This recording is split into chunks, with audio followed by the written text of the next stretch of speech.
Kali's International School. Trust assured for your child. A sprawling, safe and home-like campus for residential and day scholars. Call 7331 కానీ Nachavule cinema ఎప్పుడో 2008 లో వచ్చింది. అప్పటికంటే అందంగా ఉన్నారండి. లేదు మీ దయ, మీ అభిమానం.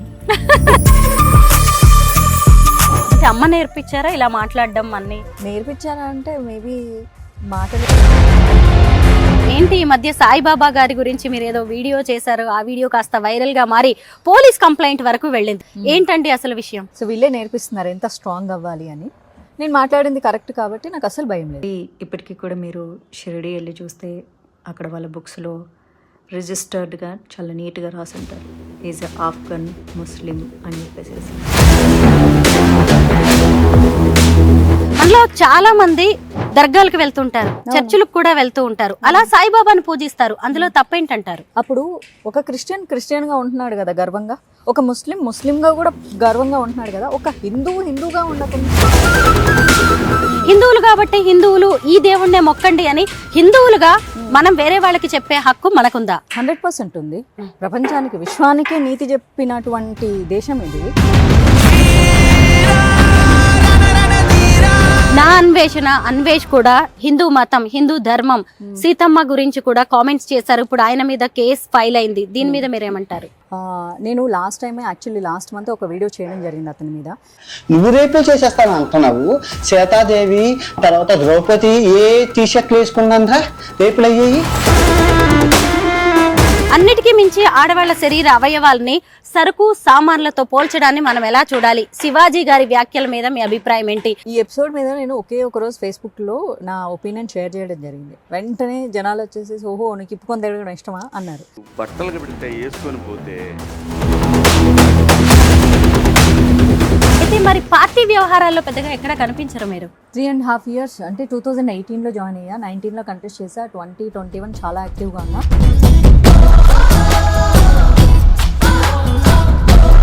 ఈ రోజుకి చాలా మంది పీరియడ్స్ అనే మాట ఎత్తడానికి కూడా భయపడుతున్నారు. మీరేమంటారు? డెఫినెట్లీ.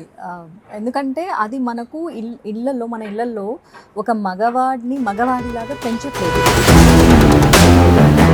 ఇక మీదట మీ స్టెప్స్ ఎలా ఉండబోతున్నాయి? అంటే నేనేదో ఆ చాణక్యుడిలాగా పథకాలు వేస్తానని చెప్పాలి. పెళ్ళెప్పుడు నేను చాలా ఎక్స్పెక్ట్ చేస్తా, చాలా జెన్యూన్గా ఉండాలి, ఉమెన్కి చాలా రెస్పెక్ట్ ఇవ్వాలి, ఏ ఉమెన్ అయినా సరే. మీకు ఎప్పుడైనా అలాగా జాగ్రత్త పడాలి ఇప్పుడే అని ఇండస్ట్రీలో ఉన్నప్పుడు అనిపిస్తుంది? రాత్రి నిద్రపోయే ముందు అనిపిస్తుంది, తెల్లారాక మర్చిపోతారు మళ్ళీ. అందరికీ నమస్కారం, నేను Swaroopa Putlapalli. Welcome to Suman TV. తన ఫస్ట్ మూవీ నచ్చావులేతోనే సూపర్ క్రేజ్ సంపాదించుకున్న హీరోయిన్ మాధవిలత. ఆడవాళ్ళు, అమ్మాయిలు, చీరలు, సనాతన ధర్మం, సాయిబాబా, ఇలా టాపిక్ ఏదైనా సరే తన అభిప్రాయాన్ని కుండ బద్దలు కొట్టినట్టుగా ఆవిడ చెప్పేస్తూ ఉంటారు. తను సోషల్ మీడియాలో ఏం మాట్లాడినా, ఏది చెప్పినా వైరల్ గా మారుతూ ఉంటుంది. ప్రస్తుతం నాతో పాటు ఉన్నారు మాధవిలత గారు. ఆవిడతో మాట్లాడదాం. నమస్తే మాధవిలత గారు. నమస్తే అండి. ఎలా ఉన్నారండి? బాగున్నాను, మీరు? బాగున్నానండి. కానీ నచ్చావులే సినిమా ఎప్పుడో 2008 లో వచ్చింది. అప్పటికంటే అందంగా ఉన్నారండి. లేదు మీ దయ, మీ అభిమానం. కాంప్లిమెంట్ కాదు, నేనేమి పొగిడేయట్లేదు. నిజం కాంప్లిమెంట్ అనుకున్నానండి. నిజం చెప్తున్నాను, చాలా బాగున్నారు. Thank you. అంటే అమ్మ నేర్పించారా ఇలా మాట్లాడడం అన్ని? నేర్పించారా అంటే మేబీ మాటలు ఇంట్లో నుంచి వస్తాయి కదా. మాధవి గారు, నిజంగా ఇప్పుడు మీరు అన్నదాన్ని కూడా నేను యాక్సెప్ట్ చేయాల్సిందే. ఎందుకు అంటే మీ వీడియోస్ అన్ని కూడా ఏది ఎవరో చెప్పినట్టుగా కాదు, స్పాంటేనియస్ గా మాట్లాడతారు, నిజాలు మాట్లాడతారు, గట్టిగా మాట్లాడతారు, ఎవరికి భయపడినట్టుగా ఉండదు. మనం ఇలా మాట్లాడితే కాన్సిక్వెన్సెస్ ఏముంటాయి అనేది కూడా మీకు ఉండదు. అవును, అంటే అదే బ్యూటీ సీక్రెట్. దానికి దీనికి సంబంధం లేదు. ఇది లైక్ బ్రేవరీ. చిన్నప్పటి నుంచి నాకు అలానే ఉంది. మా డాడీ దేనికి భయపడ్డు, అస్సలు భయపడ్డు. అదే నేచర్ నాకు వస్తుంది. మరి మా నాన్న లక్షణాలు నాకు వస్తాయి కానీ ఎవరై రావు కదా. కరెక్టే. సో ఆయన దేనికి భయపడరు, దేని గురించి ఆలోచించారు. మేబీ ధైర్యం అక్కడి నుంచి వచ్చింది అనుకుంటా. చిన్నప్పటి నుంచి నేను ఇలాగే ఉన్నాను. అంటే నా ఫ్రెండ్స్కి, నా స్కూల్ మేట్స్కి, మా చుట్టాలకి, వీళ్ళందరికీ తెలుసు నేను ఇలానే ఉన్నానని. కొత్తగా బయట చూసే ప్రజలకు నేనేదో కొత్తగా చేస్తున్నాను, ఇంకేదో టాపిక్ కోసం చేస్తున్నాను అనుకుంటారు. అది వాళ్ళ ప్రాబ్లం, నా ప్రాబ్లం కాదు. మాధవి గారు, ఇక అసలు విషయంలోకి వచ్చేద్దాం. ఏంటి ఈ మధ్య సాయిబాబా గారి గురించి మీరు ఏదో వీడియో చేశారు, ఆ వీడియో కాస్త వైరల్ గా మారి పోలీస్ కంప్లైంట్ వరకు వెళ్ళింది. మీ మీద సరూర్ నగర్ పిఎస్ లో కూడా కేసు ఫైల్ అయింది కదా. ఏంటండి అసలు విషయం? నేను ఒక 2 months బ్యాక్ చేశాను సాయిబాబా మీద వీడియో.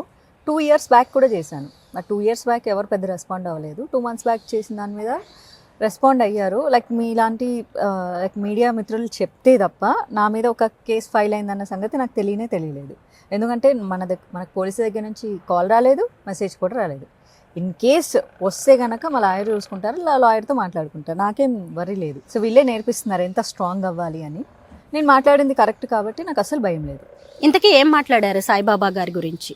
అవును, సాయిబాబా హిందూ దేవుడు కాదు, మనకు ముక్కోటి దేవతలు అంటారు, కొంతమంది నిజంగానే కోట్ల మంది దేవతలు అంటారు, లేదా 3 వర్గాలు 3 సమూహాల దేవుళ్ళు అంటారు. బట్ స్టిల్ మనకు చెప్పుకోవాలంటే నంబర్ ఆఫ్ దేవుళ్ళు ఉన్నారు. చెట్టు పుట్టకు కూడా పూజిస్తాం మనం. చెట్టుకు పూజిస్తే ఆక్సిజన్ వస్తుంది, పుట్టకు పూజిస్తే అక్కడి నుంచి కూడా మట్టి, అది కూడా మనకు అవసరమైంది. ప్రతిదీ అవసరమైంది. మనం ప్రకృతిని ప్రేమిస్తాము. మనకి ఇంకెవరో ఆఫ్ఘనిస్తాన్ నుంచి వచ్చి వాళ్ళు మనకు నీతులు బోధ చేయాల్సిన అవసరం లేదు. భగవద్గీతలో లేని నీతి ఇంకెవరు మనకు బోధించలేదు. సో కాబట్టి అల్లా మాలిక్ అని చెప్పి, అల్లా బలా కరేగా అని చెప్పిన వాళ్ళని ముస్లింలు ప్రార్థన చేసుకుంటారు, వాళ్ళ దేవుడిని వాళ్ళు ప్రార్థన చేసుకుంటారు. మనకెందుకు? సో హిందువుగా మిగలండి అని చెప్పడం నా ఉద్దేశం. ఇప్పుడు కూడా అదే చెప్తాను. ఇప్పుడు మీరు ఇందాక కూడా అన్నారు, ప్రకృతిని, చెట్టుని, పుట్టని కూడా మనం ఆరాధిస్తూ ఉంటాము, మనకి ముక్కోటి దేవతలు ఉన్నారని. మనలో చాలా మంది దర్గాలకు వెళ్తుంటారు, చర్చిలకు కూడా వెళ్తూ ఉంటారు, అలా సాయిబాబాను పూజిస్తారు. అందులో తప్పేంటంటారు? అప్పుడు ఒక క్రిస్టియన్గా ఉంటున్నాడు కదా గర్వంగా, ఒక ముస్లింగా కూడా గర్వంగా ఉంటున్నాడు కదా. ఒక హిందూగా ఉండకుండా ఎందుకు మురికి పట్టించుకుంటున్నాడు? హిందూగా మిగలండి. ఇప్పుడు రామాయణం తీసుకుందాం. ఒక రాముడి చరిత్ర చదువుకుంటే ఏమొస్తుంది మనకు? ఒక కొడుకు ఎలా ఉండాలి, ఒక భర్త ఎలా ఉండాలి, ఒక అన్న ఎలా ఉండాలి, ఒక రాజు ఎలా ఉండాలి, ఇంత నీతి తెలుసుకుంటాడు. తన భార్య జోలికి వస్తే చీల్చి చెండాడేసిన ఒక బలమైనటువంటి రాజుని చూస్తారు. ఇది మన హిందువులు తెలుసుకుంటారు. సీతమ్మ తల్లి అంత చేతగాంది ఏం కాదు. రావణాసురుడు ఎత్తుకొని పోతే భయపడుతూ కూర్చోలేదు. నిన్నిట్లా చంపేయగలను ఈ క్షణమే, అంత శక్తి మంత్రాన్ని. కానీ నా రాముడి పర్మిషన్ కోసం వెయిట్ చేసిన ఆయనే వచ్చి చంపుతాడని చెప్పింది. అంత ధైర్యము నేర్చుకుంటారు. భారతం చదివితే ఏం నేర్చుకుంటారు? కృష్ణుడు ఏం చేశాడు నీతి తెలుసుకుంటారు. అన్నదమ్ముల మధ్య ధర్మం ఇంపార్టెంటా, అధర్మం ఇంపార్టెంటా, ఇది తెలుసుకుంటాడు. ఆడదాని బట్టల మీద చెయ్యేస్తే మొత్తం కౌరవ సమూహం మొత్తం ఎట్లా నాశనమైంది నేర్చుకుంటారు, ఎట్లా నాశనం చెయ్యాలి ధైర్యంగా అన్నది నేర్చుకుంటారు. అండ్ ద్రౌపది చేతగాంది ఏం కాదు, ఆమె భర్తలకు సూచన చేసింది. వాళ్ళందరినీ మట్టు పెట్టిన తర్వాతే మీరు నన్ను భారీగా చూడగలరని. అంత శక్తివంతులు. ఇంత నేర్చుకుంటారు. మరి సత్యసాయిబాబా గురించి ఏం నేర్చుకుంటారు? ఏదైనా చిన్న ప్రాబ్లం రాగానే ప్రతి ఆడపిల్ల అయ్యో సాయిరాం సాయిరాం సాయిరాం, అయ్యో సాయిరాం సాయిరాం ఇది నేర్చుకుంటుంది. ప్రతి మగాడు ఎగ్జామ్కి, లేకపోతే ఉద్యోగానికి, లేకపోతే చిన్న డబ్బు కష్టానికి సాయిరాం సాయిరాం సాయిరాం అని కూర్చుంటాడు. అంటే తనకు ధీరుడు అన్న సంగతి మర్చిపోతాడు, ఓ చేతగాని వాడైపోతాడు. ఒక ఆడపిల్ల తనకు ధీరవనిత అన్న సంగతి మర్చిపోతుంది, అదొక చేతగాంది అయిపోతుంది. సత్యసాయి చరిత్రం చదువుకుంటే ఇదే నేర్చుకుంటాం మనం. ఇది కాదు కదా మనకు కావాల్సింది. అందుకే చెప్తున్నాను, మన దేవుళ్ళు, మన పురాణాలు, మన చరిత్రలు, ఇది వీరత్వం, ఇది ధీరత్వం. ఇక్కడ చదువుకుంటే ఏం రాదు. ఓకే, అందరినీ యాక్సెప్ట్ చేస్తాము. అప్పుడు నేను ఏమంటానంటే, అందరినీ యాక్సెప్ట్ చేసినప్పుడు మరి ముస్లింలను కూడా అల్లా మాలిక్ అని చెప్పినటువంటి సాయిబాబాని వాళ్ళ దేవుడిగా పరిగణించమనండి. వాళ్ళు ఎందుకు పరిగణించట్లేదు? లేదా అక్కడ మక్కాలో ఉన్నటువంటి ఆయన, మక్కా అల్లా అంటే భగవంతుడు అని అర్థం, మీనింగ్ వచ్చేసి. ఆయన మరి మక్కేశ్వరుడు, ఈశ్వరుడే దేవుడు అని వాళ్ళని కూడా చెప్పమనండి. మనం యాక్సెప్ట్ చేద్దాం. ఏంది సెక్యులరిజం మనొక్కలకే ఎందుకు? ఎవరికి పనికిరాని సెక్యులరిజం. నేనేమన్నా అందుకే మనకు సిగ్గు లేదంటున్నా, వాళ్ళు కరెక్ట్గానే ఉంటున్నారు. మనం పోతాం కదా చర్చికి కేక్ ముక్కల కోసం, మనం పోతాం కదా ద్రాక్షరసం కోసం, మనం పోతాం కదా యాక్సెప్ట్ చేసుకొని, మనం దర్గాలకు పోతాం కదా. ఎందుకు పోతాం దర్గాలకి? మన హిందూ ఆడవాళ్ళను చెరబట్టి మానభంగం చేసి చంపితే వాళ్ళకు హజరత్ అనే ఒక అవార్డులు ఇస్తే వాళ్ళకు పోయి మొక్కుతున్నాము. అరే నా పూర్వీకుల్ని మానభంగం చేసి చంపారు, మీరు అంత గొప్పోళ్ళు అని చెప్పేసి వెళ్ళి మొక్కుకుంటున్నాము. మాకు కడుపులు రావట్లేదు, మాకు కాళ్ళు రావట్లేదు, మాకు మాయరోగం రావట్లేదు, అన్నీ మీరే తీర్చాలని చెప్పేసి వెళ్ళి మొక్కుకుంటారు. ఎందుకు? అదే మన దేవుళ్ళు ఉన్నారు కదా, మీరు హిందువులుగా మిగలండి అని చెప్తున్నా. హిందువులుగా ఉండండి అని చెప్పడమే తప్పైతే ఆ నేరం నేను 100 సార్లు చేస్తాను. మాధవి గారు, ఏ దేవుణ్ణి పూజించాలి, ఏ గుడికి వెళ్ళాలి, ఎక్కడికి వెళ్ళాలి, ఎవరిని ఆరాధించాలి అనేది కూడా వ్యక్తిగత స్వేచ్ఛకు సంబంధించిన విషయం.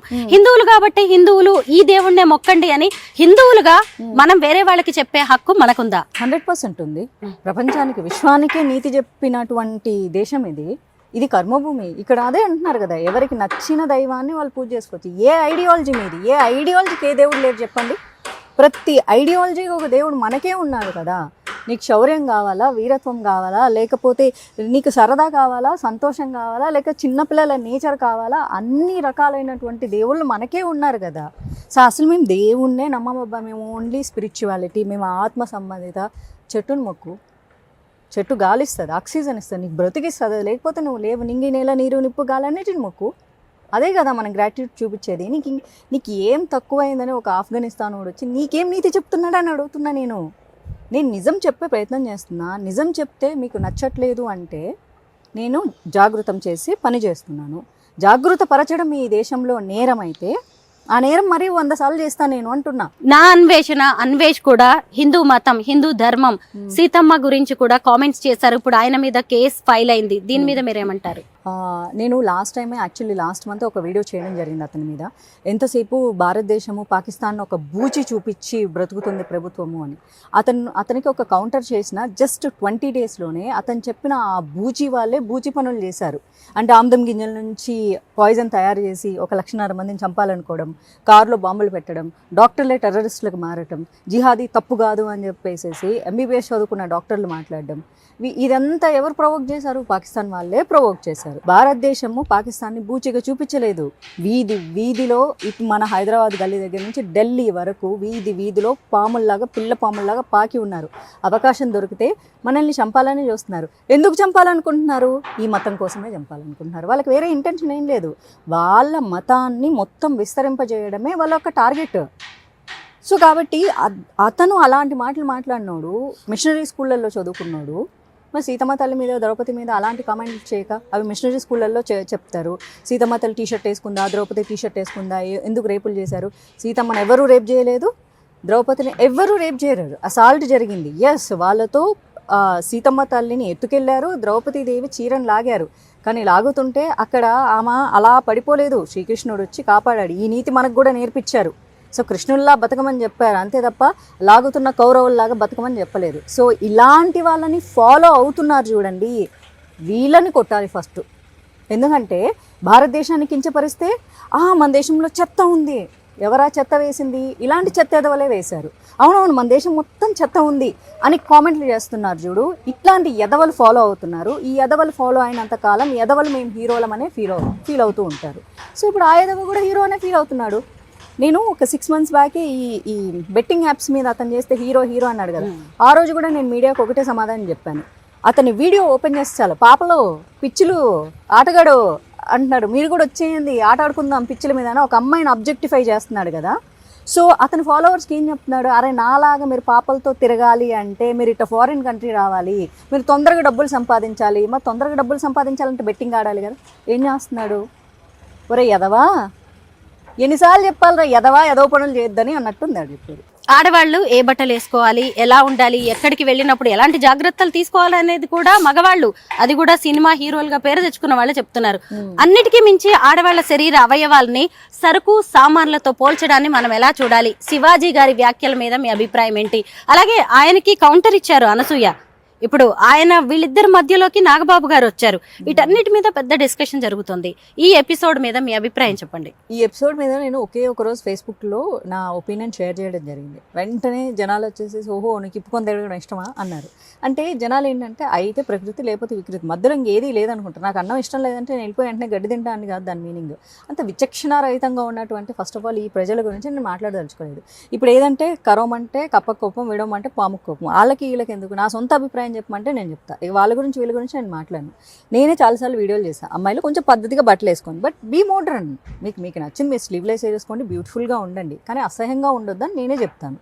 ఎందుకంటే మనకు ఫస్ట్ ఇలా చూడంగానే వావ్ అనిపించాలి అంతే తప్ప అనిపించకూడదు. మనకే అలా అనిపిస్తే మగోడికి అలా అనిపించడంలో తప్పలేదు. ఎందుకంటే చూస్తున్న మనకే ఇంకొక ఆడపిల్లని అలా చూడాలని అనిపించదు. మనకి చాలా యాక్వర్డ్గా ఉంటుంది. సో యాక్వర్డ్గా ఉండకుండా మీరు అందంగా వేసుకోండి, మోడర్న్గా ఉండండి. మీరు స్లీవ్లెస్ వేసుకుంటారా వేసుకోండి, టోన్ జీన్స్ వేసుకుంటారా వేసుకోండి, కానీ అసభ్యకరంగా ఉండదు. అవి కూడా కొంతమంది వేసుకుంటే చాలా స్టైలిష్గా ఉంటాయి. అండ్ మన పర్సనాలిటీ, నేను ఫ్యాషన్ డిజైనింగ్ చేశాను. డ్రెస్ కంఫర్ట్ అంటే ఏంటో తెలుసా? మన పర్సనాలిటీకి నప్పకుండా ఉండేవి, ఏదో మార్కెట్లో దొరికేవి మనం వేసుకోకూడదు. మార్కెట్లో వాళ్ళు వేసుకున్నారు కాబట్టి అది మన శరీరానికి సెట్ అవుతుందా లేదా? సరే నేను సన్నగున్నా అని అన్ని డ్రెస్సులు నాకు సెట్ అవుతాయి అంటే అవ్వవు. కొన్ని నాకు సెట్ అవుతాయి, కొన్ని నాకు సెట్ అవ్వవు. అవి మన బాడీ మీద అందంగా కనిపించాలి. అంటే మనం అది వేసుకుంటే మన బ్యూటీ ఎన్హాన్స్ అవ్వాలి, లేదా మన బ్యూటీని ఆ బట్టల వల్ల దానికో బ్యూటీ ఇవ్వగలగాలి. ఈ రెండింటిని క్రాస్ చేసి కేవలం మార్కెట్లో ఉన్న బట్టలు వేసుకుంటామంటే కాదు. చాలామందికి వాళ్ళు పర్సనల్గా బట్టలు వేసుకోవడం ఇష్టం, స్కిన్ చూపిస్తూ బట్టలు వేసుకోవడం ఇష్టం. అఫ్ కోర్స్ వాళ్ళు వాళ్ళ కోసమే రెడీ అవుతున్నారు. ఇక్కడ ఇంకొక పాయింట్ కూడా ఉంది. అలా బట్టలు వేసుకుంటున్న అమ్మాయిలకి లైకులు కొడుతూనో, బూతులు తిడుతూనో, రిపోర్ట్లు కొట్టకుండా వాళ్ళకు ఫాలోవర్షిప్ పెంచిన వాళ్ళు ఎవరు? ఫస్ట్ ఇక్కడ ఆడదాని ఒక్కడిదే నేరం అని ఈరోజు ఆడదాని మీద నేరం వేసేస్తున్నారు కదా. వాళ్ళకు పెంచి పోషించి లైకులు కొట్టిన వాళ్ళు ఎవరు? ఈ సమాజంలో మనుషులు కదా. మేము హేట్ చేస్తూనే కామెంట్ పెడుతున్నా, హేట్ ఎందుకు చేస్తున్నావు, బ్లాక్ చేయి నువ్వు. కాదు, ఈరోజు హేట్ చేయాలి, మళ్ళీ ఆ ఫోటో చూడాలి, రేపు హేట్ చేయాలి, మళ్ళీ అమ్మాయి పెట్టిన ఇంకో ఫోటో వీడియో చూడాలి. ఎందుకు? బ్లాగ్ కొట్టు, రిపోర్ట్ కొట్టు, అప్పుడు ఫాలోవర్సే పెరగరు కదా. అండ్ వాళ్ళు స్కిన్ షో చేస్తున్న కొద్దీ వాళ్ళు ఇన్ఫ్లుయెన్సర్గా పెరుగుతున్నారు. వాళ్ళు పెరిగిన తర్వాత వాళ్ళకి వెబ్ సీరియల్ వస్తున్నాయి, టీవీ ఛానల్లో ఆఫర్లు వస్తున్నాయి, వాళ్ళకి సినిమాలు ఆఫర్లు వస్తున్నాయి. వాళ్ళు స్కిన్ షో చేస్తేనే ఆఫర్లు ఇస్తున్నారు. ఓన్లీ తెర మీదే చెయ్యాలి అని చెప్పేసి ప్రొడ్యూసర్లు ఏం చెప్పట్లేదు కదా. ఇక్కడ ఎవరు పాత్రదారులు అవుతున్నారు? సమాజం పాత్రదారులు అవుతున్నారు. అండ్ వాళ్ళని నేను కొంతమంది ఫాలో అయ్యాను. వాళ్ళు స్టార్టింగ్లో శారీలు కట్టుకుండేవాళ్ళు, తర్వాత కొంచెం నడుము చూపించడం స్టార్ట్ చేశారు, దాంతో వాళ్ళకి ఫాలోవర్స్ పెరిగారు. దాని తర్వాత క్లీవేజ్ చూపించడం శారీనే తర్వాత క్లీవేజ్ చూపించడం స్టార్ట్ చేయగానే కొలాబరేషన్స్ పెరిగినాయి, షాప్ ఓపెనింగ్లు పెరిగినాయి, ఇన్ని వచ్చినాయి. అంటే దీనికి ఎవరు సహకరిస్తున్నారు? ప్రజలు సహకరిస్తున్నారు కదా. అంటే అలా చేస్తేనే మేము కొలాబరేషన్స్, షాప్ ఓపెనింగ్లు ఇస్తామని వాళ్ళు సెలబ్రిటీ వాళ్ళేమనుకుంటున్నారు, పొట్టకుట్టి కోసం ఓకే మాకు 4 డబ్బులు వస్తున్నాయి కదా, సో మనం కొంచెం గుడ్లిప్పితే మనకు ఆఫర్స్ వస్తున్నాయి కదా. నేను నిజంగా చీర కట్టుకొని ఉన్న రోజులు ఎవ్వరూ మనల్ని పట్టించుకోలేదు అనుకున్నారు కదా. అండ్ యాక్చువల్లీ అది నిజం. సో ఇక్కడ ఎంతమంది పాత్రలు ఉన్నాయి? ఆ అమ్మాయి ఒక్కదాన్నే పాత్ర ఉందా? ఇంకొంతమంది ఆడోళ్ళు ఉన్నారు, చీరలే కడతారు కానీ ఓన్లీ బ్యాక్ షాట్లు తీసి పెడతారు. మాధవి గారు బీజేపీలో జాయిన్ అయ్యారు, సనాతన ధర్మం గురించి కూడా చాలా యాక్టివ్గా మాట్లాడుతూ ఉంటారు. అయితే మరి పార్టీ వ్యవహారాల్లో పెద్దగా ఎక్కడ కనిపించరు మీరు? 3.5 years అంటే 2018లో జాయిన్ అయ్యా, 19లో కంటెస్ట్ చేసా, 2021 చాలా యాక్టివ్గా ఉన్నా. తర్వాత ఫిజికల్గా గ్యాప్ తీసుకున్నా. అంటే ఫిజికల్ యాక్టివిటీస్, వాళ్ళ సభలకు వెళ్ళటం కానీ, మీటింగ్స్కి వెళ్ళటం కానీ, ఇలాంటి వాటికి గ్యాప్ తీసుకున్నాను పూర్తిగా. బట్ సోషల్ మీడియాలో ఎప్పుడూ యాక్టివ్గానే ఉంటాను నేను. సో పార్టీ వేరు, హిందుత్వం వేరు. ఎందుకంటే నా పుట్టుకతో హిందుత్వం వచ్చింది, పార్టీ అనేది పుట్టుకతో రాలేదు. బట్ మా ఫ్యామిలీ గ్రాండ్ పేరెంట్స్ ఉన్న దగ్గర నుంచి ఇది జనసంఘ పెట్టిన కాలం నుంచి ఫాలో అయ్యేవాళ్ళు. సో అది వేరు, ఇది వేరు. అది వంశపారంపర్యంగా బీజేపీ మీద అభిమానం, ఇష్టం అనేది వచ్చింది. కాకపోతే అప్పుడు మన ఇప్పుడు తెలుగు రాష్ట్రాలు, అప్పుడు ఆంధ్రప్రదేశ్ కాబట్టి అప్పట్లో ఇక్కడ లేదు, బీజేపీ లేదు. సో టీడీపీ పెట్టే వరకు మా తాతగారు కానీ మా అమ్మమ్మ కానీ ఓటే లేదంట. ఇది మా ఇంట్లో వింటూ పెరిగా నేను. అండ్ సో ఆ ఫ్యామిలీ నుంచి వచ్చాను కాబట్టి ఆ పార్టీ, ఆ ideology is different. But BJP అంటే హిందుత్వ అంటే బీజేపీ అన్నది దాని నుంచి నాకు వచ్చింది కాదు. ఇది చిన్నప్పటి నుంచి మా అమ్మ నా మీద రుద్దింది. బలవంతంగా గుడికి పట్టుకెళ్ళి బలవంతంగా పూజలు చేయించి, బలవంతంగా ఉపవాసాలు ఉంచిపించి, ఇలా నాకు మా అమ్మ భక్తి మార్గాన్ని, హిందుత్వము అండ్ స్కూల్లో మనకు చిన్న గవర్నమెంట్ స్కూల్లో చదువుకున్నాను కాబట్టి రామాయణ, మహాభారత చిన్న పాఠాలు చెప్తూ ఉండేవాళ్ళు.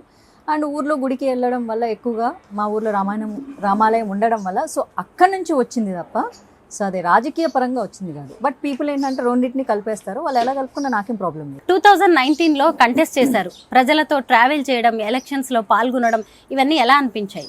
నాకు it was a happy time. నేను నా జాబ్ చేశాను, నా డ్యూటీ లాగా నేను చేశాను. ఓకే, పార్టిసిపేట్ చేయాలనుకున్నాను, పార్టిసిపేట్ చేశాను, తిరిగాను. సో జనాల పల్స్ ఎలా ఉందో తెలుసుకున్నా. అది ఎలా ఉన్నా నాకు ఓకే, ఎందుకంటే నేను ఇష్టపడి చేసిన పని. అది ఫెయిల్యూర్ వస్తుందని మాకు ముందే తెలుసు. ఫెయిల్యూర్ వస్తుందని తెలిసి కూడా నేను వెళ్ళాను చూడు, ఎందుకంటే నేను పని చేయాలని డిసైడ్ అయ్యాను కాబట్టి. సో నాకు రిగ్రెట్స్ ఏం లేవు. I'm very happy for that. 2008లో మీరు ఇండస్ట్రీకి అడుగు పెట్టారు, మంచి హిట్ కొట్టారు ఫస్ట్ సినిమాతోనే. ఆ తర్వాత కొన్ని సినిమాలు చేశారు, కానీ ఎందుకు తర్వాత బాగా స్క్రీన్కి దూరం అయ్యారు? అవకాశాలు రాలేదా, మీరే వద్దనుకున్నారా? రెండూ కాదు, కానీ నేను వద్దనుకోలేదు కాదు, అవకాశాలు ఎక్కువ రాలేదు కాదు, దాన్ని కరెక్ట్గా బ్యాలెన్స్ చేయలేకపోయా. అంటే రైట్ పిక్చర్ని పికప్ చేసుకోలేకపోయా. సో అంతే. దాన్ని ఇండస్ట్రీని, అందుకే నేను ఎప్పుడు ఇండస్ట్రీని బ్లేమ్ చేయలేదు, నన్ను నేనే బ్లేమ్ చేసుకుంటాను. నాకే సరిగ్గా పికప్ చేసుకోవడం రాలేదు, అంతే. ఇప్పుడు ఇండస్ట్రీలో చాలా అవకాశాలు ఉన్నాయి, మీరు చేయడానికి రెడీగా ఉన్నారు అంటే కూడా కొత్త ఆప్షన్స్తో, అవకాశాలతో ఉన్నారు. కానీ మరి మీరు రెడీయా? నేను రెడీని, మళ్ళీ రీలాంచ్ అవుతాను. ఎలా చేద్దాం అనుకుంటున్నారు రీలాంచ్ అని? ఎలా అంటే లైక్ ఎప్పుడు నేను ఫస్ట్ నుంచి కూడా చెప్పాను, లైక్ వెబ్ సిరీస్ అయినా ఓకే, వెబ్ మూవీస్ అయినా ఓకే, మంచి రోల్స్ చేయాలనుకుంటున్నాను. సో మంచి రోల్స్ వస్తే డెఫినెట్గా చేస్తాను. నేను కాంట్రవర్షియల్ ఎప్పుడు ఉండను. ఇదిగో ఇలా కాంట్రవర్షియల్లో నన్ను లాగుతారు, అంటే ఈ భారతదేశంలో నాకు నిజంగా అర్థం కాదు. భారతదేశంలో ముస్లింలు స్వేచ్ఛగా వాళ్ళ కోసం ఒక సొంత రాజకీయ పార్టీ పెట్టుకొని ప్రచారం చేసుకుంటారు, ఎవరేమనరు. వాళ్ళ స్పీచ్లు మాట్లాడుకుంటారు, ఎవరేమనరు. వాళ్ళు నమాజులు చేసుకుంటారు, వాళ్ళ అల్లా గురించి మాట్లాడుకుంటారు, ఎవరేమనరు. అలాగే క్రైస్తవులు కూడా వాళ్ళ కోసం సొంత పార్టీలు పెట్టుకుంటారు, వాళ్ళు చర్చిల గురించి మాట్లాడతారు, ప్రతి హిందువుల ఇంటికి వచ్చి మతం మారమని ఫోర్స్ చేస్తారు, దానికి ఎవరేమనరు. అరే నేను 19A ఆర్టికల్ని ఉపయోగించుకొని చాలా సభ్యత అయినటువంటి భాషలో ఇలాగా సాయిబాబా గురించి ఒక నిజం చెప్పాను. నిజం చెప్తే కూడా కోపం వస్తుంది జనాలకి. స్వాతంత్రపు అండ్ వాక్ స్వాతంత్రపు హక్కును వాడుకోవద్దు అని నన్ను కాంట్రవర్షియల్లోకి పుల్ చేసి మాధవీలత ఈజ్ ఆల్వేస్ కాంట్రవర్షియల్ అంటారు చూడు. That is the issue. I'm not controversial, people are making it controversial. Cool sweet heart actually. Social మీడియాలో చాలా యాక్టివ్గా ఉంటారు, మంచి మంచి వీడియోస్ పెడుతున్నారు. అమ్మాయిలకైతే అడ్వైజులు మామూలుగా ఇవ్వట్లేదు. మరి ఎంతమంది ఫాలో అవుతున్నారో ఏంటో తెలియదు, కానీ మీరు ఏది పెట్టినా కానీ వైరల్ అవుతూ ఉంటుంది. అలాగే నెగిటివ్ కామెంట్స్ కూడా వస్తూ ఉంటాయి. మాధవీలత గారు వాటిని ఎలా ఫేస్ చేస్తూ ఉంటారు? అంతే, లైక్ మూడ్ అంతా నార్మల్గా ఉన్నప్పుడు నవ్వుకుంటాను వాటిని చూసి. మూడ్ స్వింగ్స్ అనేవి అమ్మాయిలకి చాలా కామన్గా ఉంటాయి కదా, హార్మోనల్స్ అప్ అండ్ డౌన్స్ అయినప్పుడు. లైక్ ఆ టైంలో మాత్రం కొంచెం కామెంట్స్ చేస్తానన్నమాట, వాళ్ళ మీద రియాక్ట్ అవుతా. మళ్ళీ నార్మల్ మూడ్ ఉంది అనుకోండి, ఓకే కూల్. మనకు హార్మోనల్ చేంజెస్ పీరియడ్ ఒకటి ఉంటుంది కదా 3 వీక్స్కి. ఆ 3 వీక్స్ ప్రశాంతంగా ఉంటా, లాస్ట్ వీక్ రియాక్ట్ అవుతాను. మళ్ళీ 4వ వారం వచ్చేసరికి ఓకే శాంతి. అయితే పిఎంఎస్ అనేది మీ విషయంలో చాలా సీరియస్ గా ఉంటుంది, చాలా ఉంటుంది. ఆ పిఎంఎస్ వచ్చింది అంటే ఆ మూడ్ స్వింగ్స్ కౌంటర్ బ్యాక్స్ పడిపోతూ ఉంటాయి సోషల్ మీడియాలో. రిమైనింగ్ టైం లైట్ తీసుకుంటాను, నేను చాలా లైట్ తీసుకుంటాను. బట్ ఎస్, కొంతమంది అమ్మాయిలు మాత్రం చాలా ఇన్స్పిరేషన్గా తీసుకున్నామని ఇన్స్టాగ్రామ్లో వాళ్ళ ప్రాబ్లమ్స్ షేర్ చేస్తుంటారు, ఇన్బాక్స్లో ఎక్కువగా. సో వాళ్ళకి సలహాలు ఇస్తుంటారు. చాలామంది లవ్ ఫెయిల్యూర్స్, చాలామంది లవ్లో స్ట్రక్ అయిపోయి లవ్ బాంబింగ్ లేకపోతే క్రమ్మింగ్ ఇట్లాంటి దాంట్లో బాధపడుతూ అక్క ఎట్లా డీల్ చేయాలి అని. ఇంకొంతమంది అక్క ప్రేమించాను కానీ వాడు వేరే అమ్మాయితో తిరుగుతున్నాడు అక్క, నాకు వదలాలని లేదు అలాగని ఉండాలని లేదు, ఇట్లాంటి ఒక కన్ఫ్యూజింగ్ స్టేట్ ఆఫ్ మూడ్. ఇట్లా చాలా మెసేజ్లు పెడుతుంటారో వాళ్ళకి రిప్లైస్ ఇస్తూ ఉంటాను. మాధవి గారు, ఇప్పుడు మనం ఎలాగో పిఎంఎస్ గురించి మూడ్ స్వింగ్స్ గురించి మాట్లాడుకుంటున్నాం కదా, ఈ రోజుకి చాలా మంది పీరియడ్స్ అనే మాట ఎత్తడానికి కూడా భయపడుతున్నారు, మీరేమంటారు? డెఫినెట్లీ. ఎందుకంటే అది మనకు మన ఇళ్ళల్లో ఒక మగవాడిని మగవాడిలాగా పెంచట్లేదు, ఒక మగవాడు ఆడపిల్లలాగా ఎలా ఉండకూడదని చెప్పి పెంచుతున్నారు. సో ఒక తల్లి ఫస్ట్ మొదటగా తను ఒక ఆడది, తనకి తనే సిగ్గుపడిపోయి తను ఎందుకు సిగ్గుపడుతుంది, వాళ్ళ తల్లి అలా పెంచింది కాబట్టి. అలా కాకుండా ఇక్కడ అమ్మాయి అనేది నీతో పాటు కో ఎగ్జిస్టింగ్ క్రియేచర్ అని చెప్పి పెంచాలి. సో నువ్వు కో ఎగ్జిస్టింగ్ క్రియేచర్ అని చెప్పి పెంచట్లేదు. నువ్వెందుకు ఆడపిల్లలాగా ఏడుస్తున్నావు, నువ్వు ఏడవకూడదు. నువ్వెందుకు ఇలా ఎందుకు ఇట్లా కొంచెం ఇట్లా వయ్యారంగా మాట్లాడుతున్నావు, ఆడపిల్లలాగా మాట్లాడకూడదు. నువ్వు ఎందుకు ఇంత సెన్సిటివ్గా ఉన్నావు, ఆడపిల్లలాగా ఉండకూడదు. వాడు మగవాడు, వాడు బయటికి పోతాడు, ఎన్ని గంటలకైనా వస్తాడు, నువ్వు ఆడపిల్ల నువ్వు పోకూడదు. నువ్వు అట్లా కాదు, మన చెల్లిని అక్కని అట్లా పంపించకూడదు. ఇలా కాకుండా అరే బయట కూడా నీ అక్క చెల్లెలు లాంటి వాళ్ళ నువ్వు ప్రొటెక్ట్ చేయని చెప్పాలి. ఆడు తిరుగుతాడు నువ్వు తిరగకూడదు అని చెప్తున్నారు, కానీ బయట నీకు ఏమన్నా పని మీద వేరే ఆడపిల్లలు కనిపిస్తే నువ్వు ప్రొటెక్ట్ చేయి. ఎందుకంటే తను కూడా నీ ఇంట్లో పెరిగిన లాంటి ఆడపిల్ల. ఎప్పుడు చెప్పాలి? 25 ఏళ్ళు వచ్చాక చెప్పకూడదు, ఆడికి 3 ఏళ్ళు ఉన్నప్పటి నుంచి చెప్పాలి. అప్పుడు చెబితేనే అవుతుంది. అన్నీ చెబుతూ ఉండాలి. ఇంట్లో అక్కో చెల్లో కజినో ఇంకెవరో ఉంటారు కదా, పీరియడ్స్ వస్తాయి, ఎందుకు వస్తాయి, దిస్ ఈజ్ సైకిల్, అది వస్తేనే పుట్టుకనేది అని చెప్పగలగాలి. ఇది అపవిత్రం కాదు, ఒక ట్యాబూనే. అంటే మన పెద్దవాళ్ళు యాక్చువల్లీ ఈ ట్యాబూ వెనక ఉన్న అసలు నిజం ఏంటి, ఆమెకి రెస్ట్ ఇవ్వాలి. ఆ 3 రోజులు ఆమె రెస్ట్ తీసుకుంటే తర్వాత మిగిలిన లేకపోతే 3-5 రోజులు రెస్ట్ తీసుకుంటే ఆ 25 రోజులు ఇంట్లో కుక్క పని చేస్తుంది తను. మళ్ళీ 5 రోజులు రెస్ట్ తీసుకుంటే ఆమె శరీరం బూస్టప్ అవుతుందని చెప్పేసి ఆమెకు రెస్ట్ ఇచ్చేవాళ్ళు. ఎందుకు సపరేట్ ప్లేట్ పెట్టేవాళ్ళు? ఫర్ హైజీన్ రీజన్స్, అంతే తప్ప అంటరాంతనం కాదు. అది ఆమెకి రెస్ట్ ఇచ్చేవాళ్ళు. పూజ చేయొద్దు ఎందుకంటే శరీరం అలసిపోతుంది, అన్ని డెకరేషన్స్ ఆమె చేసుకోవాలి కదా, ఇంటి పని చేయొద్దు ఎందుకంటే ఇంటి పని అంతా ఆమె చేస్తుంది కాబట్టి అలసిపోతుంది. తులసి మొక్క ఎందుకు ముట్టుకోకూడదు ఎందుకంటే ఆమె శరీరంలో హీట్ ఎక్కువగా ఉంటుంది, హీట్ ఎక్కువగా ఉంటే ఏ ఆకులైనా మాడిపోతాయి. This is simple science behind it. పచ్చళ్ళు ముట్టుకోకూడదు ఎందుకంటే పచ్చళ్ళు ఎప్పుడు జాడీ లాంటి చల్లటి ప్రదేశంలోనే ఉండాలి తప్ప హీట్ అయిన ప్రదేశంలో ఉండకూడదు. కాబట్టి ఆమె శరీరం ఇన్సైడ్ నియర్లీ 200 degrees 240 degrees అదే ఏదో అంటే మనకు వచ్చే 104కే తట్టుకోలేము, బట్ ఇంటర్నల్గా చాలా హీట్ ఎక్కువగా ఉంటుంది కాబట్టి వాటిని ముట్టుకోవద్దు. వీటన్నిటిని అంటరాంతనంగా భావించేసి దూరం పెట్టారు. ఎందుకంటే అంత సైన్స్ని మన భారతదేశంలో చంపేశారు. మన ఒక 4-5 జనరేషన్ల వెనక ఈ సైన్స్ ఉండేది, బ్రిటిష్ వాడు వచ్చాక ఆ సైన్స్ని చంపేశాడు. మనకు పిచ్చి సైన్స్ని నేర్పించాడు. ఆ ట్యాబు పెట్టుకొని ఇప్పుడు కూడా అదే అంటరాంతనము, అది అది అంటూ ఇది మహాపాపం అంటున్నాడు. కాదు, అది రెస్ట్. అది మగపిల్లలకు కూడా నేర్పించాలి. బాబు చాలా మూడ్ స్వింగ్స్ ఉంటాయి, వాళ్ళ కోపం వస్తుంది, చిరాకు వస్తుంది, పని చేస్తే ఇంకా ఎక్కువ చిరాకు వస్తుంది. ఇప్పుడు మనం వర్కింగ్ ఇప్పుడు పీరియడ్ టైంలో కూడా వర్క్ చేస్తూ ఉన్నాము. బట్ దానివల్ల మాకేం కాలేదు కదా, ఏం కాదు. 35 ఏజ్ రాగానే నడుము నొప్పులు వస్తాయి, తలకాయ నొప్పులు వస్తుంది, వీక్నెస్ వస్తుంది, షోల్డర్ పెయిన్లు వస్తున్నాయి, అన్నీ వస్తాయి. పూర్వకాలం వాళ్ళు 80 ఏళ్ళు వచ్చినా వాళ్ళు ఇంకా పని చేసుకుంటున్నారు. ఎందుకంటే వాళ్ళను ఆ 4 రోజులు అసలు ఏ పని చేయనిచ్చేవాళ్ళు కాదు. శారీరకంగా వాళ్ళకి రెస్ట్ దొరికింది కాబట్టి వాళ్ళు గట్టిగా ఉండేటోళ్ళు, మంచి ఆహారం తీసుకునేటోళ్ళు. మనకు పని చేస్తున్నాం, ఊరికే పైకి పని చేస్తున్నాం, కానీ ఎన్ని రోగాలు ఉండాలో లోపల అన్ని రోగాలు ఉంటున్నాయి. ఎందుకంటే we're not taking rest on periods. Simple thing ఇది మగపిల్లలకు కూడా చెప్పి చిన్నప్పటి నుంచి నేర్పిస్తే వాళ్ళు దాన్ని అసహ్యంగా చూడరు. But still nowadays boys little bit changing. They are going to medical shop, they are bringing pads to their girl friends, sisters, wifes, mothers. కంఫర్టబుల్గా మాట్లాడగలుగుతున్నారు.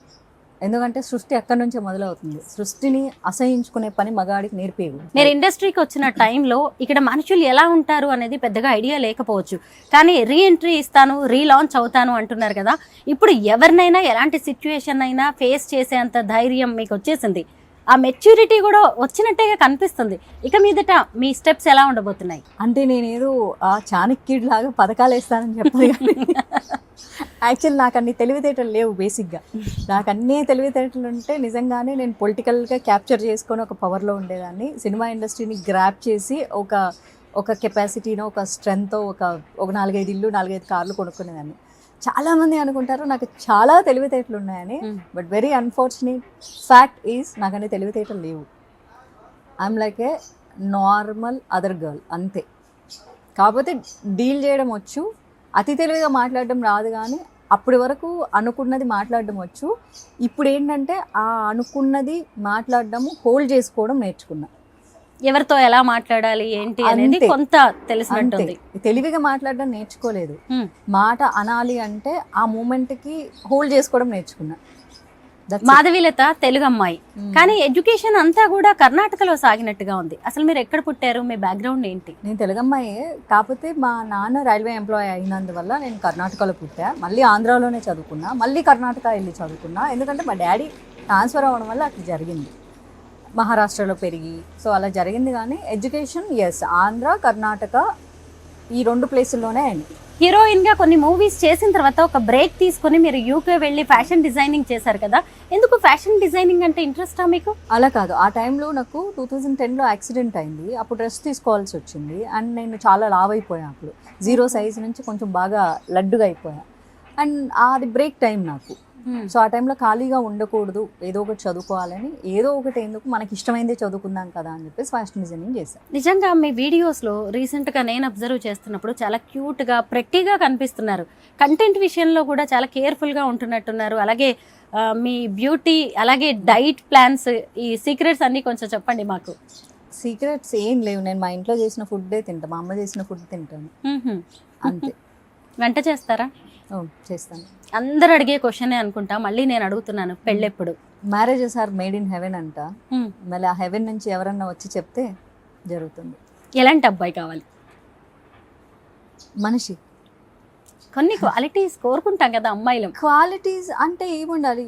నాకున్న క్వాలిటీస్ సమాజంలో దొరకడం చాలా కష్టం, అందుకే దొరకట్లేదేమో. నాకు నచ్చిన వాళ్ళు నాకు దొరకట్లేదు, సో దొరికేటోళ్ళు నాకు నచ్చట్లేదు. బికాజ్ ఆ క్వాలిటీస్ రీచ్ అవ్వకనేమో. నేను చాలా ఎక్స్పెక్ట్ చేస్తాను, చాలా జెన్యూన్గా ఉండాలి, ఉమెన్కి చాలా రెస్పెక్ట్ ఇవ్వాలి. ఏ ఉమెన్ అయినా సరే, మన ఉమెనే కాదు బయట ఏ ఉమెన్ అయినా, ఆమె ఏం పని చేసుకుంటున్నా సరే ఒక వ్యభిచారికైనా చాలా గౌరవంగా ఆమె అని హుందాగా మాట్లాడేటటువంటి మనస్తత్వం ఆ మగవాడికి ఉండాలి. అండ్ మహిళలో ఈమె ఇండిపెండెంట్గా ఉండే లక్షణాన్ని అతను తొక్కేయకూడదు. అభిప్రాయాలకు తను వీలైతే, అంటే ఆమె ఒక దీపం అయితే దాన్ని నూనె పోయాలి తప్ప దాన్ని ఆపే ప్రయత్నం చేయకూడదు. ఇట్లాంటి క్వాలిటీస్ నేను చాలా కోరుకుంటాను. I don't no, typical old school. అయినా బాగుంది వినడానికి మీరు చెప్తుంటే. చాలా మంది అబ్బాయిలు ఇప్పుడు ఇంట్రెస్టింగ్ గా వింటారు అనమాట. ఏం చెప్పారు, ఎవరు కావాలి, ఎలాంటి అబ్బాయిలు మనకున్నాయా ఈ క్వాలిటీస్ అని చెప్పి. రీలాంచ్ అవుదాం అనుకుంటున్నారు కదా, మళ్ళీ యాక్ట్ చేయాలనుకుంటున్నారు. ఎలాంటి క్యారెక్టర్స్ చేస్తారు? మళ్ళీ హీరోయిన్ గానేనా? అలా ఏం కాదు, నేను ఎప్పుడు కూడా చెప్పాను హీరోయిన్ గా చేయాలని కదా. హీరోయిన్ గా చేయాలని ఆశ ఉంది, హీరోయిన్ గా చేశాను. But I want to play good roles అంతే.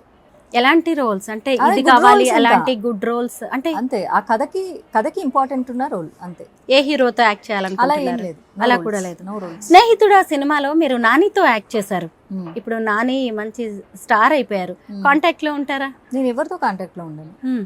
ఇప్పుడే కాదు, అప్పుడు కూడా లేను. మూవీ చేసేటప్పుడు కూడా నేను కాంటాక్ట్ లో లేను. మ్మ్హ్మ్. మీరు యాక్ట్ చేసిన హీరోస్లో ఎవరు మీకు బాగా కంఫర్టబుల్గా అనిపించారు? వీళ్ళతో అయితే బాగుంటుంది జర్నీ అని కొన్నాళ్ళైనా ఎవరితోనైనా ఎవరు? నేను ఎవరితో అటాచ్మెంట్ పెట్టుకోలేదు. మ్మ్. నాదంతా చాలా డిటాచ్డ్ వర్క్ మైండ్. పొద్దున్న సాయంత్రం దాకా పని చేసా వెళ్ళిపోయి మర్చిపోతా అంతే. ఎలా బిజీగా ఉంటారు? మీ డైలీ రొటీన్ ఎలా ఉంటుంది మాధవి గారు? నాకు నేను బిజీగా పెట్టుకుంటాను, నాకు సరిపోవు 24 hours. ఫ్యాషన్ డిజైనింగ్ కోర్స్ చేశారు కదా, Yeah. ఇప్పుడు కాస్ట్యూమ్స్ కూడా డిజైన్ చేస్తున్నట్టున్నారు. నాకు నేనే డిజైన్ చేసుకుంటా, ఎవరికి చేయను. అంటే ఎక్కువగా ఏ క్లోత్స్ అంటే అది మీకు ఫిట్ అవుతుందో వాటినే ఎక్కువగా ప్రిఫర్ చేస్తూ ఉంటారు. ఎగ్జాక్ట్లీ. సినిమా ఇండస్ట్రీలో ఎవరైనా అడుగుతూ ఉంటారా మిమ్మల్ని? లేదు, ఎందుకంటే నేను ఫ్యాషన్ డిజైన్ స్టైలింగ్ చేస్తానని ఎవరికి తెలియదు కదా. నేను నా వరకు నేను చేసుకున్నాను. I want to start A boutique. Plan చేసా, 2015లో ప్లాన్ చేసా, ఈ ఇయర్ కూడా ప్లాన్ చేసా.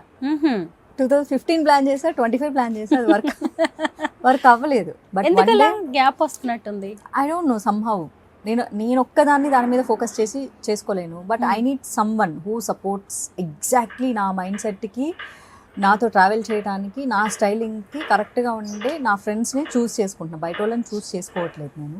I very less friends. నాకు ఒకటే ఫ్రెండ్ ఉంది, సో తనతోనే ప్లాన్ చేసా కానీ తనకు అవ్వట్లేదు.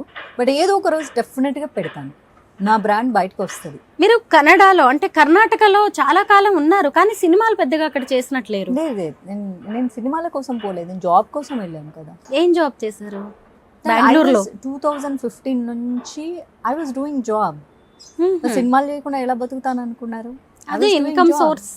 I was doing job. Officially నేను ట్యాక్స్ కడతాను నా శాలరీ నుంచి. ఏం జాబ్ చెప్పచ్చు కదా. ఐ వాజ్ ఇంటూ ఐటీ కదా, ఎప్పటి నుంచో ఐటీలో ఉన్నారా? చాలా ఎల్ఎల్బి మందికి కూడా తెలుసు. చేస్తున్నట్టున్నారు. అది అప్పుడు చదువుకునేటప్పుడు, అంతే Not yet మధ్యలో finished. మధ్యలో ఆపేశారు నాకు ఎల్ఎల్బి. నచ్చలేదు లా కనిపించలేదు. ఎస్ లాలెస్ అనిపించిందా? ఎస్ ఇంట్రెస్టింగ్ గా అనిపించలేదు, ఆపేశారు. సాఫ్ట్వేర్ ఫీల్డ్ లో ఉన్నారు 2015 నుంచి. ఎస్ ఓ నైస్. అయితే చాలా బిజీగా 3 ఉన్నట్టే. కంపెనీస్ షిఫ్ట్ అయ్యాను. అది ప్రపంచానికి చెప్పాల్సిన అవసరం లేదు. బికాస్ ఇప్పుడు సినిమా చేస్తే సినిమా అనేది ప్రపంచం చూస్తుంది, సోషల్ మీడియా ప్రపంచం చూస్తుంది. Correct. ఇలా మీ ఇలాంటి వాళ్ళు ఎవరైనా అడిగినప్పుడు ఏం చేస్తున్నానంటే జాబ్ చేస్తున్నాను అని చెప్తాము. Hmm. సో దాన్ని తీసుకొచ్చి ప్రపంచం మొత్తంకి నా ఇంట్లో వాళ్ళకి తెలిస్తే చాలు, నా ఫ్రెండ్స్కి తెలిస్తే చాలు కదా. నేను ఐటీ కట్టేటప్పుడు నా ఆడిటర్కి తెలిస్తే చాలు కదా, ఊరందరికి తెలియాల్సిన అవసరం లేదు కదా. మాధవి గారు, అసలు లైట్స్, కెమెరా, యాక్షన్, అలాగే సినిమా ఇండస్ట్రీ నుంచి మీరు ఒకేసారి ఐటీ ఫీల్డ్ వైపు వెళ్ళి జాబ్ చేయడం అంటే ఎలా ఉంది? బాగుందా మీకు అదంతా? బాగేం లేదు, నాకేం ఇష్టపడి వెళ్ళలేదు. It's for just bread and butter, అంతే. బతకాలి కదా, రియల్లీ? అంతే. మళ్ళీ ఎందుకు ఇండస్ట్రీలో డబ్బులు కుక్కని కొడితే రావు, డబ్బు చెట్లకు కాయవు. This a simple thing. చాలా మంది అంటారు కుక్కని కొడితే డబ్బులు రాలుతాయి, చెట్టుకి డబ్బులు కాస్తాయి, ఎవరో జనాలు ఇచ్చేస్తారు. ఎవరు రారు. మన పని మనమే చేసుకోవాలి, మన తిండి మనమే తినాలి. సో నా కష్టం నేను చేస్తే, నా కంపెనీ నాకు శాలరీ వేస్తే, మా అమ్మ వండి పెడితే నేను తింటాను. ఇది నిజం. ఈ నిజం చాలామందికి డైజెస్ట్ అవ్వని వాళ్ళని ఒప్పించడానికి నేను ఇక్కడ లేను. ఎందుకంటే నేను నా కోసం ఉన్నాను, ఎవరి కోసం లేను. నేను నా కోసం, నా ఫ్యామిలీ కోసం ఉన్నా. నాకు ఏదైనా చెప్పాలనిపిస్తే మన సోషల్ మీడియాని వాడుకొని జనాలకు చెప్తా. That's it. మాధవిలత సినీ ఇండస్ట్రీలో ఒక హీరోయిన్ గా, యాక్ట్రెస్ గా మంచి పేరు తెచ్చుకున్నారు. అలాంటి మాధవిలతకి అవకాశాలు లేకపోవడమా, లేదంటే ఉన్న వాటిని సరిగ్గా ఉపయోగించుకోలేక బ్రెడ్ అండ్ బటర్ కోసం జాబ్ చేయాల్సిన పరిస్థితి? నేను జాబ్ చేస్తున్నానండి, నేను అడక్కుని తినట్లేదు. బాగుందండి, జాబ్ చేయడం గ్రేట్ థింగ్ కదా. అదే అంటున్నా. నేను ఏదో కష్టపడిపోయి, పాపం చాలా మంది కష్టపడ్డట్టు చెమట వచ్చి ఎంతో కష్టాలు పడి వాళ్ళ లైఫ్ని లీడ్ చేస్తుంటారు. వాళ్ళందరికంటే నేను గాడ్కి చాలా థ్యాంక్ఫుల్. నేనేం అంత కష్టపడి చేయట్లే. ఓకే, నా ఫ్రెండ్స్ దగ్గర ఫీల్ అయ్యా ఫ్యూ ఇయర్స్ బ్యాక్, నిజాయితీగా ఉంటే ఎవ్వరు పని ఇవ్వరు, మనకి నిజాయితీగా ఉంటే అసలు డబ్బులే రా అంటే, ఎందుకు అలా అనుకుంటావు, నువ్వు మంచిగా చదువుకున్నావు కదా మన కంపెనీలో చేసుకో అన్నారు. ఓకే ఫైన్, నేను బయట వాళ్ళ దగ్గర ఎప్పుడు లేదా, నా ఫ్రెండ్స్ కంపెనీస్లోనే నేను వర్క్ చేస్తాను. But I work from home. నేను మళ్ళీ ఆఫీసులకు వెళ్ళి కూడా పని చేయను. ఓకే, దీపం ఉన్నప్పుడే ఇల్లు చక్కబెట్టుకోవాలని చాలా మంది హీరోయిన్స్ కావచ్చు, యాక్ట్రెస్లు అనుకుంటూ ఉంటారు కదా. మీకు ఎప్పుడైనా అలాగా జాగ్రత్త పడాలి ఇప్పుడే అని ఇండస్ట్రీలో ఉన్నప్పుడు అనిపిస్తుంది. రాత్రి నిద్రపోయే ముందు అనిపిస్తుంది, తెల్లారాక మర్చిపోతారు మళ్ళీ మామూలే. మీలాగా చాలా మంది హీరోయిన్స్, సినిమా ఇండస్ట్రీ ప్రముఖులు పార్టీల్లోకి వస్తున్నారు, కానీ ఆ తర్వాత ఎక్కువ రోజులు అక్కడ ఉండలేకపోతున్నారు, మళ్ళీ వాళ్ళ దారిన వాళ్ళు వెళ్ళిపోతున్నారు. ఎందుకు రాజకీయాల్లోకి ఎంట్రీ ఇస్తున్నారు, ఎందుకు వాళ్ళు వెళ్ళిపోతున్నారు అనేది కూడా తెలియట్లేదు. మేబీ ఒక 2-3 విషయాలు నేను అబ్జర్వ్ చేశాను. ఫస్ట్ ఏంటంటే, సెలబ్రిటీస్ ఇలా పాలిటిక్స్లోకి వస్తే చాలా ఎక్కువ వాల్యూ, ఇంపార్టెన్స్ ఇచ్చి రెడ్ కార్పెట్ వేస్తారు సో అని చెప్పేసి వస్తారు. ఆనెస్ట్లీ నేను అందుకు రాలేదు. ఎందుకంటే నేను చాలా సంవత్సరాల నుంచి అబ్జర్వ్ చేస్తూ ఉన్నాను ఎట్లా ఉంటుంది ఇక్కడ వీళ్ళది అని చెప్పేసి. సినిమా ఇండస్ట్రీ అనేది రెడ్ కార్పెట్, రాజకీయం అన్నది రెడ్ కార్పెట్ అయితే కాదు. అలా వచ్చినప్పుడు సినిమా ఇండస్ట్రీలో దక్కినంత గౌరవం రాజకీయంలో వాళ్ళకి దక్కదు, అంత విలువ వాళ్ళకు ఉండదు. సో ఉండని కారణంగా కొన్నాళ్ళు ఉండేసేసి ఆ విలువ లేకపోతే వాళ్ళు ఉండలేరు కాబట్టి వాళ్ళు వెళ్ళిపోవడం జరుగుతుంది. అండ్ పోస్ట్ కూడా ఏం పెద్దగా ఇవ్వరు. సో ఏ పోస్టు లేకుండా, ఏ విలువ లేకుండా ఉత్తగా ఏదో కార్యకర్తలాగా ఉండడం సెలబ్రిటీస్కి ఇష్టం ఉండదు. సో ఆ కారణం చేత వాళ్ళు వెళ్ళిపోతూ ఉంటారు. అండ్ ఇంకొకటి వచ్చేసేసి, డబ్బు అనేది వీళ్ళదే కరిగిపోతుంది తప్ప పార్టీ వాళ్ళేం పిలిచి డబ్బులు ఇచ్చే పరిస్థితి ఉండదు. ఏదో క్యాంపెయిన్కి, స్టార్ క్యాంపెయిన్గా వెళ్తే కావాలంటే డబ్బులు ఇస్తారేమో, కానీ పార్టీలో వచ్చినప్పుడు పార్టీలో కూలోళ్ళుగానే ఉంటారు తప్ప సెలబ్రిటీస్గా ఉండరు. సో ఈ రీజన్లు సరిపోతాయి వెళ్ళిపోవడానికి. బట్ నేను వచ్చింది వాళ్ళేదో మెచ్చి మేకతోలు కప్పేస్తారు, రెడ్ కార్పెట్లు వేస్తారు అని రాలేదు. నేను వచ్చింది జనాలకి ఏమన్నా మంచి చేద్దాము, దానికి రాజకీయం హెల్ప్ అవుతుందని వచ్చాను. వచ్చినప్పుడు ఓకే, నాకు ఎమ్మెల్యే సీట్ వచ్చింది, నేను కష్టపడి పనిచేశాను, ఎలక్షన్ ట్రీ తెలుసుకున్నాను, నేను హ్యాపీ ఫీల్ అయ్యాను. నా బాధ్యతగా నా వాయిస్, నాకున్న కేపబిలిటీ, నా వాయిస్, నా నాలెడ్జ్, నేను ఓకల్గా స్ట్రాంగ్, నేను అదే జాబ్ చేస్తున్నా ఇప్పటికీ కూడా. అందుకే పబ్లిక్ ఈవెంట్స్కి నేను ఫిజికల్గా వెళ్ళడం మానేశాను. అంటే ఒక మనిషి మళ్ళీ దీన్ని కూడా బూతులు మాట్లాడతారు, ఫిజికల్ యాక్టివిటీస్ మానేసిన అంటే దాన్ని కూడా బూతులు. సో అంటే నేను ఒక మనిషిగా అక్కడికి వెళ్ళట్లేదు. ఇది తెలుగులో చెప్తే ఇంక అంతే, నేను ఒక మనిషిగా అక్కడికి ఈవెంట్లకు నడిచి వెళ్ళట్లేదు, ఉండట్లేదు, అపియర్ అవ్వట్లేదు. అంటే పాలిటిక్స్ లో కంటిన్యూ అవ్వాలనుకుంటున్నారా, ఇక చాలరా బాబు అనుకుంటున్నారా? నేను అలా ఏం అనుకోలేదు కదా. నేను ఇప్పటికీ చెప్తాను, ఐఎమ్ స్టిల్ ఇన్ బీజేపీ. నాకు బేసిక్గా ఏదైనా ఒకటి పట్టుకుంటే వదిలేసి అలవాటు లేదు. ఏదైనా కానీ, ఒక ఫ్రెండ్ అయినా, ఒక వస్తువు అయినా, ఒక డ్రెస్ అయినా, ఒక పార్టీ అయినా, ఒక సినిమా అయినా చాలా ఇష్టపడి తీసుకుంటాను నేను. వదిలేయడం అన్నది నా జీవితంలో అంత ఈజీగా జరగదు. అది జరిగింది, నాకు అక్కర్లేదురా బాబు అంటే నేను అఫీషియల్గా రిజైన్ చేస్తాను. నేను బీజేపీ నుంచి తప్పుకుంటున్నానని ఒక లెటర్ సబ్మిట్ చేసి బయటకు వస్తాను. అది నా సొంత అభిప్రాయాలకే వస్తాను తప్ప వాడన్నాడు, వీడన్నాడు, నన్ను ఇంకేదో అన్నాడు అని చెప్పేసి నేను బయటికి రాను. ఎందుకంటే నాకు విలువ ఇవ్వమని నేను ఈ రోజు వరకు పార్టీలో ఎవరిని వెళ్ళి అడుక్కోలేదు. కాబట్టి నాకు విలువ ఇవ్వట్లేదు అని నేను ఏడవలసిన అవసరం నాకు ఏ రోజు రాలేదు. నేను ఆ క్రైసిస్లో ఉంటే నాకు ఆ ఫీలింగ్ ఉంటుంది. నేను ఆ క్రైసిస్లో లేను. నేను ఎప్పుడో జమానాకు ఒకసారి నాకు కావాల్సిన వాళ్ళతో మాట్లాడితే వాళ్ళు బ్రహ్మాండంగా మాట్లాడతారు. నేను రోజు పోయి వాళ్ళని అడుక్కోవట్లేదు కదా. నేనే రేర్ పీస్ డైమండ్ లాగా అప్పుడప్పుడు కనిపిస్తా వాళ్ళకి. సూపర్ అండి, మీలాంటి ఫైర్ బ్రాండ్స్, స్ట్రాంగ్ వాయిస్ ఖచ్చితంగా పాలిటిక్స్కి అవసరం. అలాగే సినిమాల్లో కూడా మీ రీలాంచ్, రీఎంట్రీ అనేది సూపర్ గా ఉంటుందని మేమైతే అనుకుంటున్నాం. మంచి క్యారెక్టర్స్ తో మంచి పాత్ర చేయాలని అనుకుంటున్నాం అంతే. ఎందుకంటే మేము ఇన్ని రోజులు మంచి యాక్ట్రెస్ గా మిమ్మల్ని గుర్తుపెట్టుకున్నాం. అలాగే ఇక మీదట మీరు చేసేవి కూడా నెక్స్ట్ జనరేషన్ కి కూడా చక్కగా రోల్ మోడల్ గా ఉండేలాగా చేయాలని కోరుకుంటున్నాం. Thank you so much Madhavilatha garu. Thank you.